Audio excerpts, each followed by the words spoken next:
Right.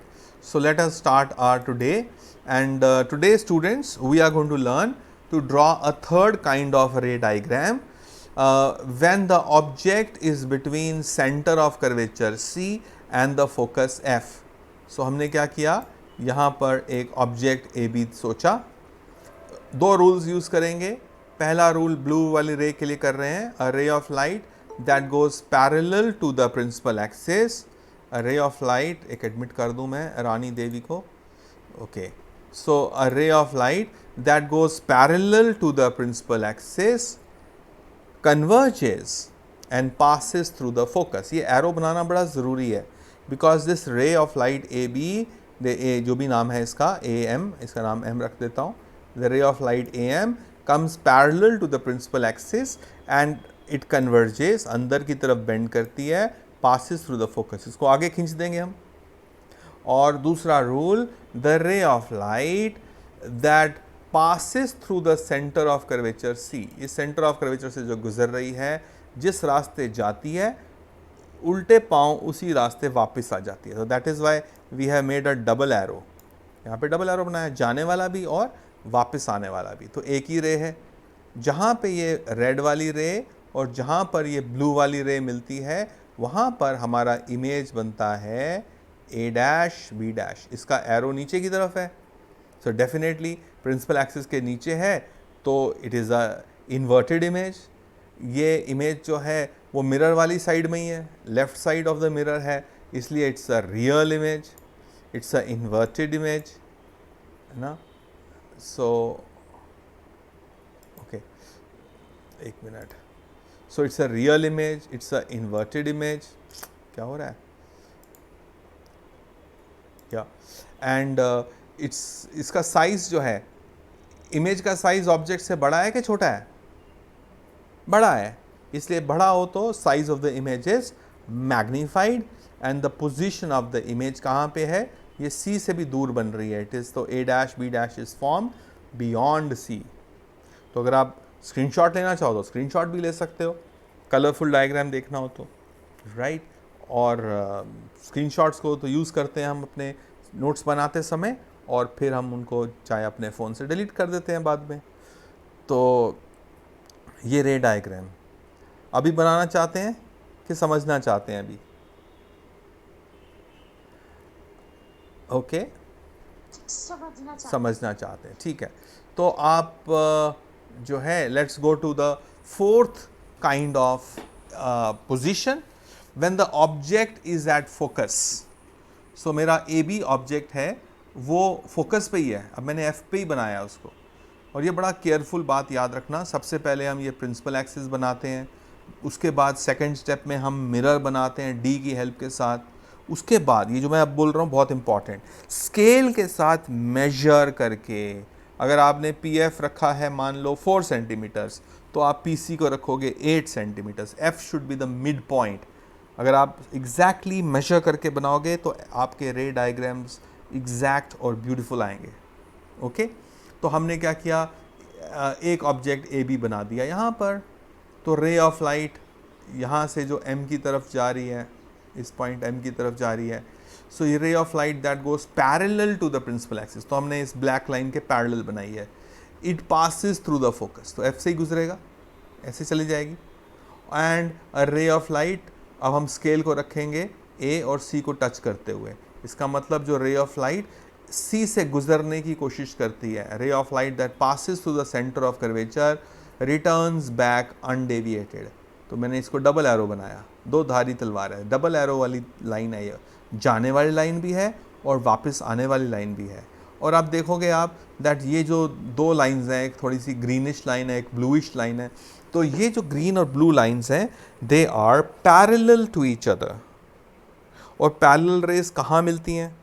एक तो answer आप बोल सकते हैं सर कभी मिलती नहीं है, लेकिन हम बड़ा फिजिक्स वाले लोग ऑप्टिमिस्टिक होते हैं, बोलते हैं मिलती हैं पैरेलल रेस भी मिलती हैं, लेकिन बड़ा दूर मिलती हैं. बोलते कहाँ मिलती हैं? बोलते बड़ा ही दूर. कहते कितना दूर? कहता जितना दूर आप सोच सकते हो ना उससे भी ज़्यादा दूर, और जितना दूर आप सोच भी नहीं सकते हो उससे भी ज़्यादा दूर. मतलब ऐसे पॉइंट को जिसको हम डिफाइन नहीं कर सकते हैं उसको हम बोलते हैं infinity. So these rays meet at infinity. और जब इन्फिनिटी पे मिलेंगी तो ये तो प्रिंसिपल एक्सिस से बहुत नीचे आ जाएंगी। तो therefore this image that would be formed would be highly magnified image formed at infinity। तीन बातें बतानी होती हैं हमको इमेज के बारे में। पोजीशन ऑफ द इमेज, कहाँ पे? At infinity. Size of the image क्या बनेगा? हाईली मैग्नीफाइड, बहुत बड़ा बनेगा। What is the nature of the image? It is going to be on left side of the mirror, therefore it is a real image and it is below the principal axis, therefore it is a inverted image, right? Screenshot ले सकते हैं, already notes तो भेज चुका हूं मैं आपको, but आप स्क्रीनशॉट ले सकते हैं। स्क्रीनशॉट लेने का टाइम है आपके पास 10 सेकेंड्स।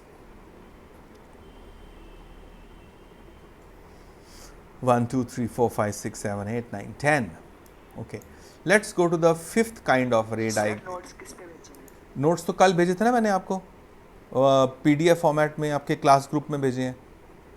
जो कल मैंने आपको नोट्स भेजे थे वो परसों के भी थे, कल के भी थे और आज के भी हैं, तो मैंने कंबाइंड भेजे थे आपको। लेकिन स्क्रीनशॉट लेना भी एक अच्छी बात है, आप स्क्रीनशॉट ले सकते हैं, राइट? स्क्रीनशॉट में आपको ज़्यादा मज़ा आएगा। ओके, तो चलें आगे। राइट, क्वेश्चन नंबर 5, मतलब fifth kind of ray diagram. Object अब इन्फिनिटी पे है। देखो जरा, उल्टी बात हो गई। पहले पॉइंट नंबर 4 में ऑब्जेक्ट जो है वो फोकस पे था और इमेज बन रहा था इन्फिनिटी पे। अब की बार ऑब्जेक्ट इन्फिनिटी पे है और इमेज बनेगा फोकस पे। ये वाला रे डायग्राम आपको एक ट्रिक से याद रखना पड़ता है, ये बड़ा, बिकॉज इसके रूल नहीं लगते हैं इसमें। ओके, तो हम क्या करते हैं, ऑब्जेक्ट इन्फिनिटी पे बड़ा ही दूर है कहीं, इन्फिनिटी मतलब पैरेलल रेज आएंगी, ये दो red lines they are coming parallel to each other. तो हम क्या करते हैं, एक रेड लाइन को ले आते हैं और पोल से टक्कर मारते हैं। तो लॉज ऑफ रिफ्लेक्शन तो हमेशा ओबे होते हैं। इसका मतलब ये वाला एंगल अगर इंसिडेंस है तो ये वाला एंगल रिफ्लेक्शन होगा। ये दोनों एंगल्स, ये वाला एंगल और ये वाला एंगल दोनों इक्वल होंगे। लॉज ऑफ रिफ्लेक्शन तो हर एक पॉइंट पे ओबे होते हैं। तो यहाँ पे हमने करना कैसे, बनाना कैसे है। अब एंगल तो नहीं मेजर करने हैं ना हमने, तो हम क्या करते हैं, इसमें ट्रिक है। सबसे पहले बच्चों आप प्रिंसिपल एक्सिस बनाओ, उसके बाद आप ये कर्व बनाओ, मिरर का कर्व डी के साथ। अब क्या करो, उल्टा चलो। अब आप पहले ए डैश बी डैश बना लो एफ पे, ए डैश बी डैश है ना, अपने आप बना लो, पहले ही बना लो ए डैश बी डैश, है ना। उल्टा हम थोड़ा सा ट्रिक यूज़ कर रहे हैं। ए डैश बी डैश पहले बना लेते हैं, फिर क्या करते हैं, एक लाइन बनाते हैं टचिंग एट पॉइंट पी, और पॉइंट पी पर तक ले आए उसको आप पी और ए डैश को रखो लाइन में, और ये वाली ब्लैक लाइन बना लो, ये वाली जिस पे मेरा पेंसिल चल रही है। सो इस पे आप एक ब्लैक लाइन क्रिएट कर लीजिए। अब आप क्या करो, ये जो एक ऑरेंज लाइन बनी है इसी के पैरेलल आप एक दूसरी वाली ऊपर वाली ऑरेंज लाइन बनाओ। अब ऑरेंज वाली लाइन, ऊपर वाली ऑरेंज वाली लाइन नीचे वाली ऑरेंज लाइन के पैरेलल होनी चाहिए। अब आपने इस पॉइंट पे टक्कर मारी है, कोई पॉइंट से एम है, इस पे टक्कर मारी है। अब क्या करो, एम और ए डैश को आप रखो स्केल के ऊपर, और एम को ए डैश से ज्वाइन करके थोड़ा आगे खींच लो उसको। ऐसा करने से आपका डायग्राम जल्दी से बन जाएगा और करेक्टली बनेगा। और कहाँ बन रहा है, एट एफ। पहले से आपने इसका नाम एफ रखा हुआ है, एफ पे बनाया था आपने ए डैश बी डैश। जितना आपने पी एफ बनाया है उतना ही आप एफ सी मार्क कर लो, ऑल्दो सी को हम यूज़ नहीं कर रहे हैं इस बार। तो ट्रिक समझ आना चाहिए सबको। तो इस ट्रिक के अंदर हम प्रिंसिपल एक्सिस बनाते हैं, मिरर बनाते हैं, उसके बाद हम ए डैश बी डैश बनाते हैं, बाद में हम ये दोनों ऑरेंज रेज बनाते हैं और दोनों ब्लैक रेज। ए डैश बी डैश आपको एफ पे बनाना है। मेरी बात समझ आई सबको? रे डायग्राम कैसे बनाना है, ट्रिक समझ आ गया? राइट। तो इसको आपने बनाना भी है, राइट। स्क्रीनशॉट भी ले सकते हैं आप और इसको आप बना भी सकते हैं। मैं अपने क्लास को वैसे तो आई थिंक मैं सेव कर रहा हूँ मैं सेव, तो मैं इसको यूट्यूब पे भी डाल दूँगा। आप मेरे यूट्यूब चैनल पे जाकर उसको देख भी सकते हैं। जो बच्चे एब्सेंट हैं उनके लिए बेनिफिट हो सकता है, बट एब्सेंट ना हो that is always a better thing. तो so what kind of image is this? This is a real image, it is a inverted image and it is a diminished image formed at the focus, या उसको बोलते हैं formed in the focal plane, right? So this is how you define the quality of this image. तो इसके साथ अभी एक और रे डायग्राम बचा है हमारा, इसका स्क्रीनशॉट ले लें आप प्लीज़.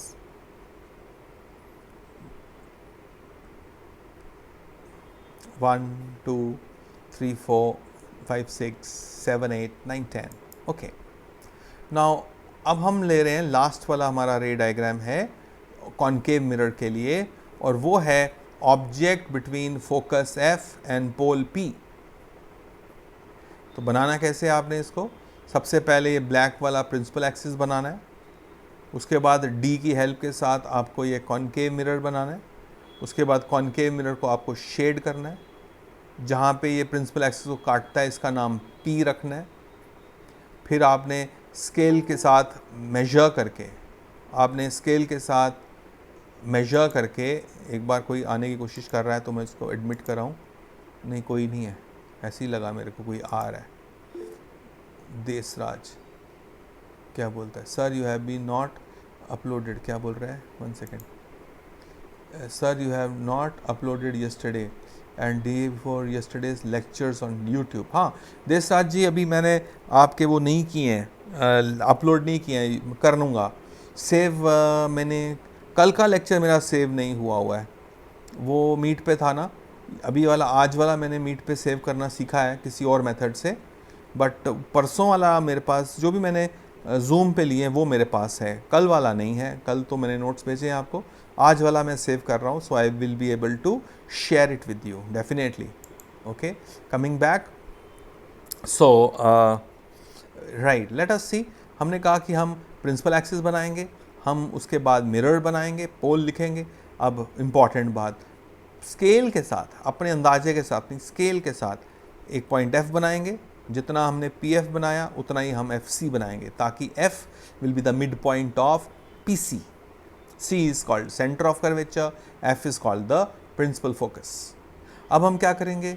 ये सब करने के बाद हम एक ऑब्जेक्ट बनाएंगे AB, जो F और P के बीच में होगा. इसका साइज़ कितना बड़ा होना चाहिए? ऑफ कोर्स मिरर से छोटा होना चाहिए. तो AB ऑब्जेक्ट बनाएंगे. अब हम अपने रूल्स को यूज़ करेंगे. रूल नंबर 1, 3 रूल सिखाए थे आपको मैंने, 3 में से 2 रूल यूज़ करने होते हैं हमको.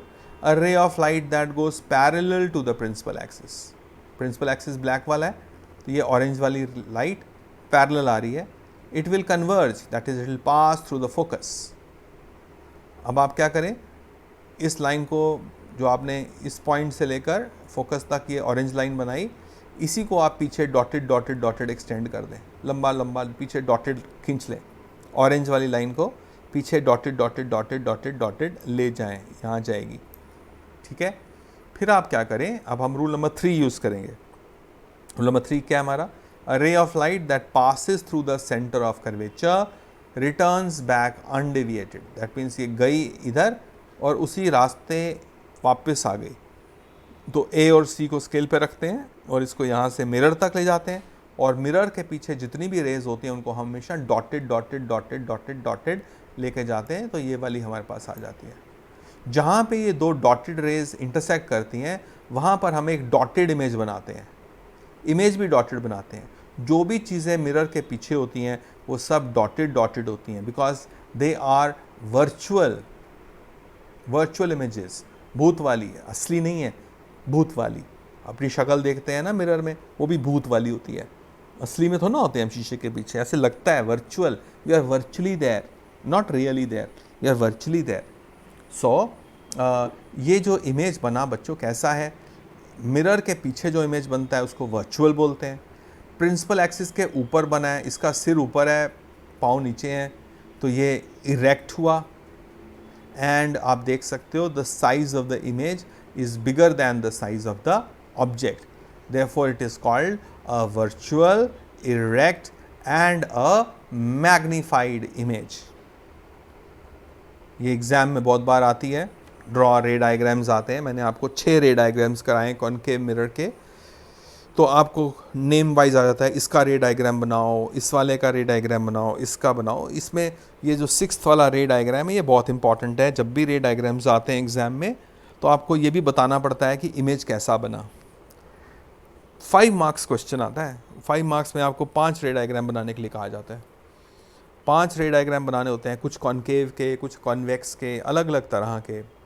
मैं भी देता हूँ अपने टेस्ट में, सो इसलिए ये आपको अच्छे से आने चाहिए रे डायग्राम्स बनाने और रे डायग्राम्स को डिस्क्राइब करना। आप इसको स्क्रीनशॉट भी ले सकते हैं नाउ। और समझ आ गया तो यस बोल दो, नहीं आया है तो मैं फिर से समझाने को हमेशा तैयार रहता हूँ।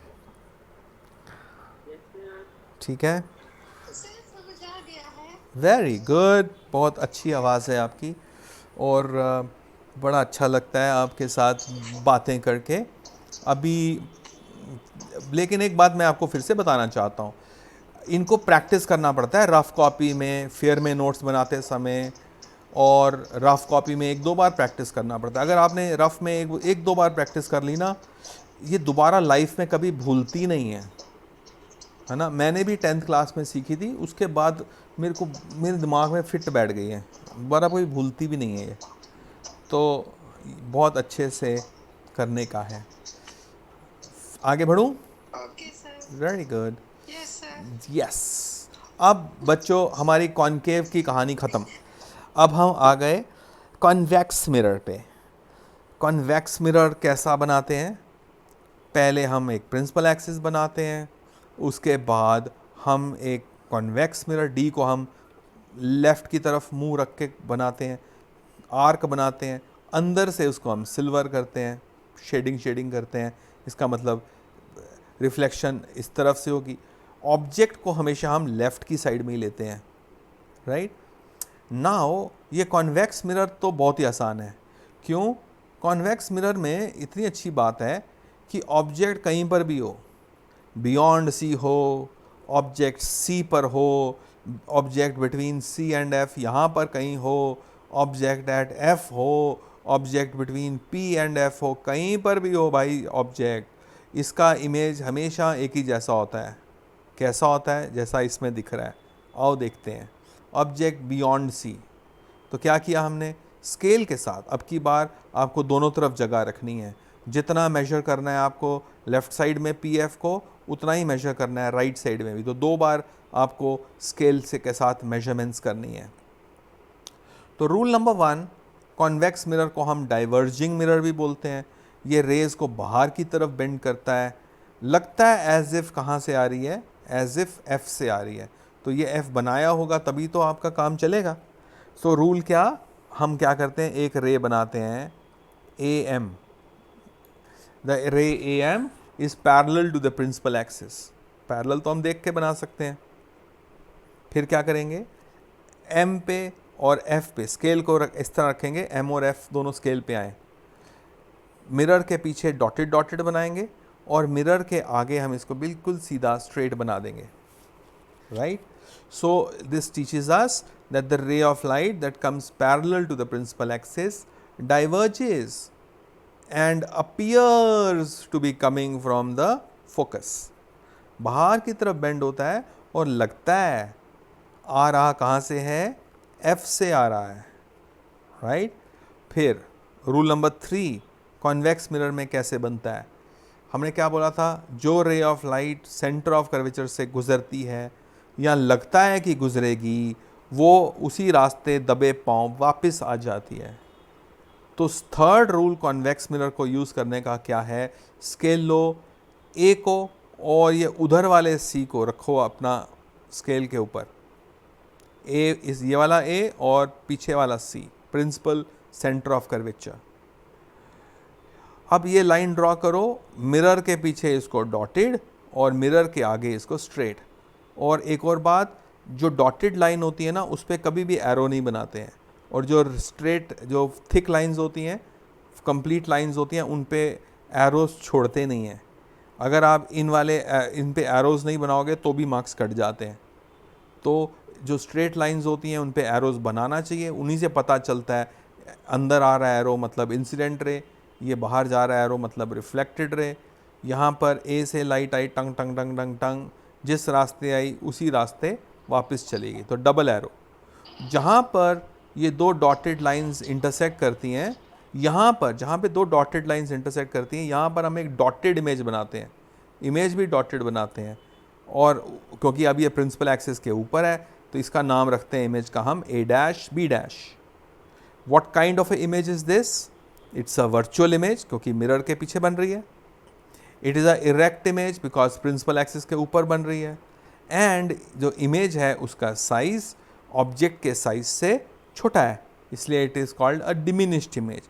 तो ये VED, वेड मतलब शादी वाली इमेज है, ये वर्चुअल, इरेक्ट एंड डिमिनिश्ड। ऐसे याद रखने का ढंग क्या क्या बोलते हैं? Virtual, erect and diminished. Virtual का मतलब बिहाइंड द मिरर, इरेक्ट का मतलब प्रिंसिपल एक्सिस के ऊपर, और डिमिनिश्ड का मतलब size of the image is smaller than the size of the object. So it's a virtual, erect and diminished image. ठीक है, अब ये आप जो है आप ट्राई कर सकते हैं इतने सारे केसेस, ऑब्जेक्ट बियॉन्ड सी हो, ऑब्जेक्ट एट सी हो, object between C and F हो, ऑब्जेक्ट एट एफ हो, object between P and F हो। मैं आपको बना के दिखाता हूँ, देखो object between C and F, इसका इमेज भी यहीं बन रहा है, a dash b dash, virtual, erect और डिमिनिश्ड। स्क्रीनशॉट ले सकते हैं।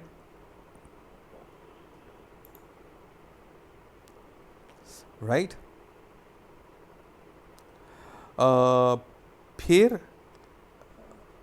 कहीं पर भी हो, कहीं पर भी हो, कहीं पर भी हो, हमेशा यू विल फाइंड ऐसा ही इमेज बनेगा। आप जरूर रफ कॉपी पे ट्राई करना, अलग अलग पॉइंट्स पे लेकर, हमेशा you will find the image formed would be a virtual, erect and a diminished image, VED, VED वाली image, VED। Okay, so take a chill pill.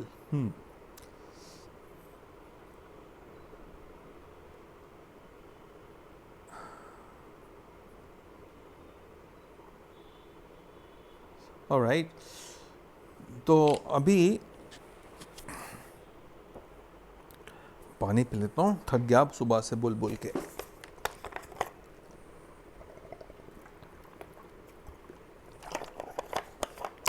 Right, now हो गया सबका, चलूँ आगे। नाउ ये क्वेश्चन बड़ा इम्पॉर्टेंट है, यस, ये क्वेश्चन बड़ा इम्पॉर्टेंट है। ये पहली बात, कॉन्वेक्स मिरर आपने देखा कहाँ यूज़ होते हैं? रियर व्यू मिरर्स, गाड़ियों में, स्कूटीज़ में, स्कूटर्स में, पीछे देखने के लिए। हम मिरर के अंदर देखते हैं, हमको पीछे की चीज़ें नज़र आती हैं। तो क्वेश्चन है और एग्जाम में आता है, why is a convex mirror used as a rear view mirror? Why is a convex mirror used as a rear view mirror? Screenshot ले सकते हैं आप इस पेज का। तो आइए डिस्कस करते हैं। 3 रीज़न हैं why a convex mirror is used as a rear view mirror. पहला रीज़न है वर्चुअल इमेज, वो तो हम हमारे तीनों रीज़न वहीं से आएंगे, VED से। पहला virtual image, virtual image means that the image is formed behind the mirror. और जो भी इमेज शीशे के पीछे बनती हैं उनको हम आंखों से देख सकते हैं ना, जैसे रोज़ हम अपनी शक्ल देखते हैं शीशे में। हम शीशे में हमको कोई और कुछ इंस्ट्रूमेंट होना चाहिए होता है अपनी शक्ल देखने के लिए, वो तो मिरर के अंदर बनता है, पीछे बनता है, हमको सामने सामने आंखों से दिखाई देता है। ऐसे ही जो गाड़ी के रियर व्यू मिरर्स होते हैं, हम चोर आंख से उसके अंदर मिरर में देख सकते हैं, हमारी नज़र भी आगे रहती है, आगे की गाड़ी पे भी नज़र रहती है, और पीछे आ रही जो गाड़ी हैं उनको भी हम आराम से देख सकते हैं। हमको ऐसे गर्दन मोड़नी नहीं पड़ती है ना। जिनके पास रियर व्यू मिरर नहीं होते हैं और स्कूटी पे लगे हुए, वो तो बड़े डेंजरस लोग होते हैं, क्योंकि वो गाड़ी चलाते चलाते मोड़ काटना होता है, ऐसी गर्दन अपनी पीछे करते हैं वो। इसको हम फिर लोग गाना गाते हैं, मुड़ मुड़ के ना देख बेबी मुड़ मुड़ के। तो ये मुड़ मुड़ के देखने से एक्सीडेंट हो सकता है ना, इसलिए रियर व्यू मिरर हमेशा लगा के रखना चाहिए, चाहे वो कार हो, चाहे वो स्कूटीज़ हों। तो वर्चुअल इमेज है, आराम से आंख से देख सकते हैं।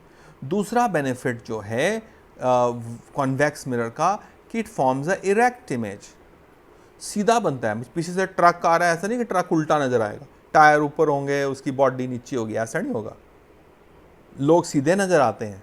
तो इरेक्ट इमेज है और सीधा इमेज को हम इंटरप्रेट करना ब्रेन के लिए आसान होता है, उल्टी चीज़ें देखना और उल्टी चीज़ों को समझना मुश्किल होता है। सो एक इरेक्ट इमेज बनता है which is easy to identify. तीसरा एडवांटेज है, जो साइज ऑफ द इमेज है वो डिमिनिश्ड है, साइज ऑफ द इमेज छोटा बनता है। तो इतना बड़ा ट्रक हमारे शीशे के अंदर फिट हो जाता है ना। सो size, since the size of the image is smaller than the size of the object, therefore a large object and a large part of the road can easily fit into the small sized convex mirror. तो convex mirror छोटा होता है लेकिन उसके अंदर तब भी इतना बड़ा ट्रक और इतनी बड़ी सड़क और इतने पीछे के बड़े बड़े पहाड़, वो भी उस शीशे के अंदर छोटे से डिमिनिश होकर फिट आ जाते हैं। सो these are the three reasons why we like to use a convex mirror as a rear view mirror. समझ आया? स्क्रीनशॉट ले लो और साथ में एक्नॉलेज कर दो अपने माइक्स ऑन करके।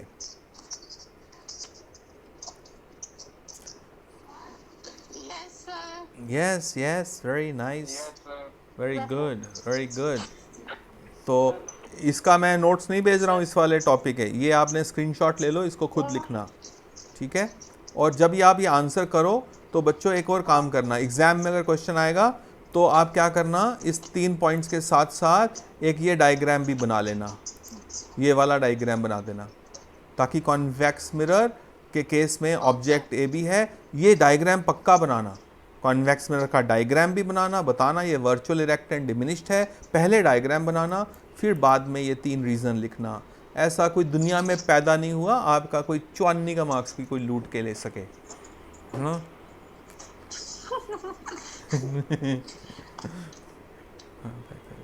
राइट, सो ठीक है, तो ये बात। अब हम आखिरी टॉपिक पे आ रहे हैं आज के। हम आखिरी टॉपिक पे आ रहे हैं और आखिरी टॉपिक है what are the uses of concave mirror. Convex mirror तो देख लिया हमने, बट कॉनकेव मिरर के क्या क्या यूजेस होते हैं और कहाँ कहाँ यूज़ होते हैं। कॉन्वेक्स मिरर तो देखा हमने rear view, but concave mirror की भी कोई यूज़ है क्या? हाँ है। पहला यूज़ है कॉनकेव मिरर का, दैट आप पाएंगे कॉनकेव मिरर्स को हम यूज़ करते हैं एज रिफ्लेक्टर्स। टॉर्च के अंदर पैराबोलिक या कॉनकेव शेप के होते हैं, यहाँ बल्ब होता है, तो ये यहाँ से रिफ्लेक्ट होके वो लाइट बीम बन जाती है और सामने जाती है। ऐसे रिफ्लेक्टर्स गाड़ियों में भी लगे होते हैं, स्कूटर्स में, स्कूटीज़ में, कार्स में, ट्रक्स में, तो उनकी हेडलाइट्स के पीछे आप देखना वहाँ पे शाइनिंग कॉनकेव रिफ्लेक्टर होता है, तो वो हेल्प करता है लाइट को एक बीम बनाने में और फोकस करने में। दूसरा एक और जगह मैंने देखा है कॉनकेव मिरर यूज़ होता हुआ, वो डेंटिस्ट यूज़ करते हैं।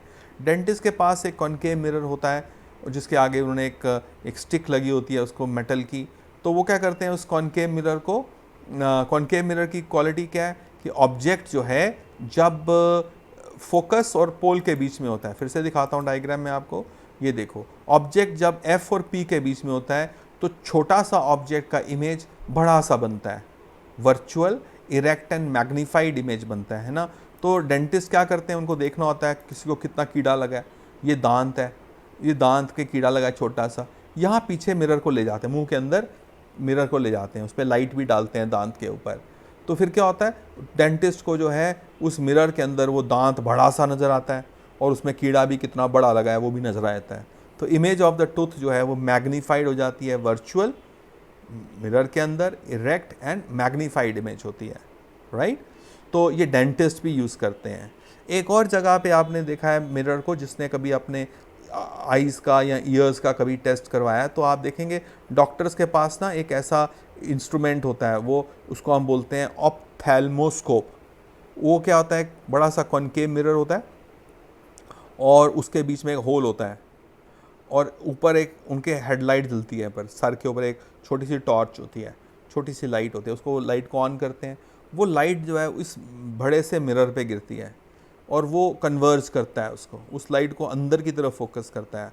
अगर ऑप्थेल्मोलॉजिस्ट जो है उसने आपके कान के अंदर देखना है, रोशनी करनी है पहले, तो वो क्या करेगा, इस होल से, ये ग्रीन ग्रीन आँख उसकी नज़र आ रही है ईएनटी डॉक्टर की, तो वो इधर से देख भी सकता है क्योंकि मिरर के अंदर बीच में हमने एक होल रखा है और ये लाइट फोकस होती है, इसी ये वाले टॉर्च की लाइट इस आँख कान के अंदर चली जाती है, ये हमने झुमका भी डाला हुआ है, तो ये जो अंदर फोकस हो जाती है, अंदर रोशनी जगमग हो जाता है और यहाँ से डॉक्टर अंदर भी देख सकता है। इस इंस्ट्रूमेंट को बोलते हैं ऑप्थेल्मोस्कोप। स्क्रीनशॉट ले सकते हैं इसका, आप स्क्रीनशॉट ले सकते हैं इस पेज का। These are practical applications of concave mirrors in real day life. Dentist, ENT doctor, और ये रिफ्लेक्टर्स, और एक और जगह मैं इसको रोज़ यूज़ करता हूँ, ऑल्टरनेट डेज यूज़ करता हूँ, अभी बताता हूँ आपको। Right, solar concentrator. Solar concentrator हो गया, पिक्चर ले लिया सबने पहला वाला। तो सोलर कॉन्सेंट्रेटर, जो सोलर कुकर्स होते हैं, वैसे चैप्टर डिलीट हो गया हमारे सिलेबस से, फिज़िक्स का एक चैप्टर डिलीट हुआ है, दैट इज़ एनर्जी सोर्सेज, तो ये अब हमको पढ़ने का मौका नहीं मिलेगा। बट सोलर कॉन्सेंट्रेटर क्या करता है, वो सनलाइट को, एक बड़ा सा रिफ्लेक्टर होता है कॉनकेव, वो सारी लाइट को कॉन्सेंट्रेट करता है। यहाँ पे हम कुकर रखते हैं, कुकर के ऊपर इतने सारे एरिया की लाइट आती है और यहाँ पे कुकर जो है खाना बना देता है। मैंने ले में देखा है, इसको बहुत अच्छे से काम करता है।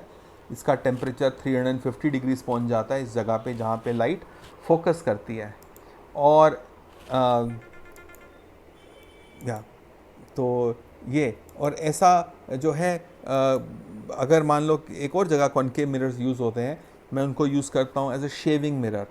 तो उसमें होता क्या है कि मेरी शक्ल जो है ऐसे कॉनकेव मिरर में मेरे बाथरूम में लगा है, तो उसमें क्या होता है, मैं सपोज ए बी हूँ तो मेरी शक्ल थोड़ी बड़ी आती है, ए डैश बी डैश बड़ा बन के आता है, चेहरा बड़ा हो जाता है, इसलिए फिर शेव करना हमारे लिए आसान हो जाता है। इसका इस्तेमाल गर्ल्स भी कर सकती हैं, बॉयज़ ही नहीं करते हैं, गर्ल्स भी कर सकती हैं लिपस्टिक लगाने के लिए। उनके लिप्स बड़े बड़े हो जाएंगे तो वो अपना आराम से लिपस्टिक लगा सकती हैं, उनकी लिपस्टिक का डिज़ाइन पूरा कर्व्स बना सकते हैं, तो आपका चेहरा बड़ा बड़ा आएगा। तो these are the applications of concave mirrors, right, for various uses in life. तो ये मैंने आपके साथ 4-5 यूजेस डिस्कस कर ली, ये वाली भी, और एक मैंने आपके साथ लिपस्टिक मिरर के लिए भी यूज़ करते हैं कॉनकेव मिरर्स को, और ये ठीक है। स्क्रीनशॉट लिया सब लोगों ने? So friends, this is it as far as today's class is concerned. कुंचुम कुंचुम थोड़ा थोड़ा रोज़ पढ़ेंगे, रेगुलरली पढ़ेंगे, slow and study wins the race. ठीक है, समझ आया सब लोग को आज की बातें? तो अपने फ्रेंड्स से कहो कि वो भी रोज़ आएँ। ये कौन है अभी? अमित शर्मा भी आ रहा है, ठीक है। तो वेरी गुड। सो आपसे मिलके बहुत अच्छा लगा, आप फिर भी आना हमारे घर।